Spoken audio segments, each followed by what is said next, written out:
غصہ بہت سارے فسادات کی جڑ ہے. جب غصے میں طلاقیں ہوتی ہیں ڈال دیا جاتا ہے جادو ہوا تھا جی میاں بیوی پہ. میں تو ایسے کیا ایک صاحب نے غصے میں 3 طلاقیں دی, پھر فتویٰ لے لیا کہ مجھ پہ جادو ہوا ہوا ہے. میں نے کہا کوئی فتویٰ شتویٰ نہیں ہے, 3 طلاقیں ہو گئی ہیں. کہہ رہے نہیں, مجھے ایسا لگا ایک دم نا, میں نے یہ کام کبھی نہیں کیا, ایک دم میں یوں اور طلاقیں دے کے آ گیا, دھچکا لگا یہ کیا ہوا ہے. میں نے کہا سب کے ساتھ یہی ہوتا ہے طلاقیں دینے کے بعد, کوئی آپ مریخ سے آئے ہوئے انسان نہیں ہو. جو قتل کرتے ہیں نا ہمارے پاس آئے ہیں, قاتل لوگ بھی آتے ہیں, کیس چل رہے ہوتے ہیں ان کے اوپر کہ میں نے غصے میں آ کے بھائی کو مار دیا, چاقو مار دیا, گولی مار دی, بعد میں مجھے لگا یہ کیا ہو گیا, کسی نے مجھے بتایا تم پہ جادو ہوا ہے جس کی وجہ سے تم نے. میں نے کہا جادو شادو نہیں ہوا ہے, غصے کو بچپن سے کنٹرول نہیں کیا, اس کے یہ سائیڈ افیکٹ ہیں. بتاؤ کوئی کسی کو قتل کر دے تو اسلام میں کیا ہے, قاتل کو لٹکایا جائے گا نا, کہیں بھی نہیں ہے کہ قاتل یہ کہے کہ مجھ پہ فلاں نے چونکہ جادو کیا تھا لہذا مجھ کو نہیں لٹکایا جائے گا. اسلام کہتا ہے 2 گواہوں سے ثابت ہو گیا نا قاتل ہے, لٹکاؤ اس کو, جادو ہو گیا, فلانا ہو گیا, ٹمکانا ہو گیا. طلاقیں بھی دے رہے ہیں تو جن نے دلوائی ہیں. ایسے لوگ ہیں 3 طلاقیں دے کے بیوی کو رکھا ہوا ہے, کہہ رہے ہمارے جن نے دلوائی تھی. واڑے واہ, ابھی ججز دلوا رہے تھے, اب جن بھی آ گئے مارکیٹ میں. تو اس لیے غصہ بہت بری چیز ہے, اس کو کنٹرول کرنے کی ضرورت. تو اس میں نے پچھلے بیان کے اینڈ میں یہ بات کہی تھی کہ اس کی کنٹرول کرنے کے اسباب کیا ہیں. سب سے پہلا بنیادی سبب ہے نیند کو کنٹرول کرو.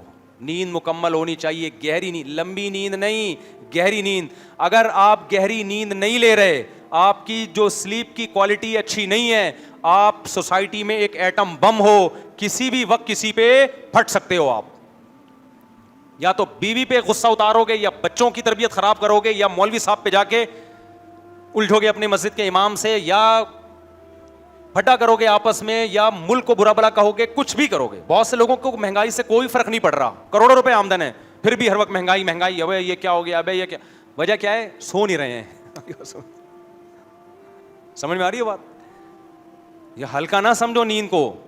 گھریلو مسائل میں بہت سارے مسائل اس وقت پیدا ہوئے ہیں نیند کی کمی کی وجہ سے.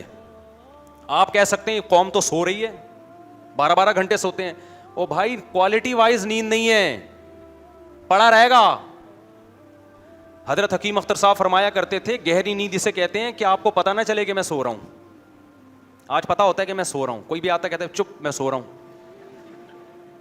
شور نہیں کرو, میں کیا کر رہا ہوں, سو رہا ہوں. سمجھ رہے ہو نا؟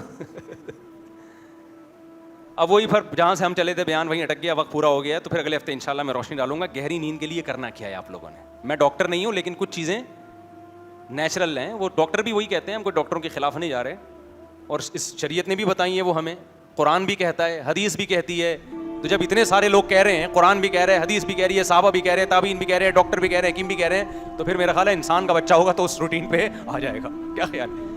تو آپ کو شریعت پہ چلانے کے لیے, سوسائٹی میں ایک اچھا فرد بنانے کے لیے یہ ضروری ہے کہ آپ کی کھوپڑی صحیح کام کرے. سارے مسائل کس کے, انسان کے, کھوپڑی کے ہیں. اور کھوپڑی کے صحیح کام کرنے میں سب سے پہلا اور بنیادی دخل کس کا ہے, آپ کی گہری نیند کا. سمجھتا ہے کہ نہیں سمجھتا؟ اللہ تعالیٰ سمجھنے کی, عمل کی توفیق عطا فرمائے.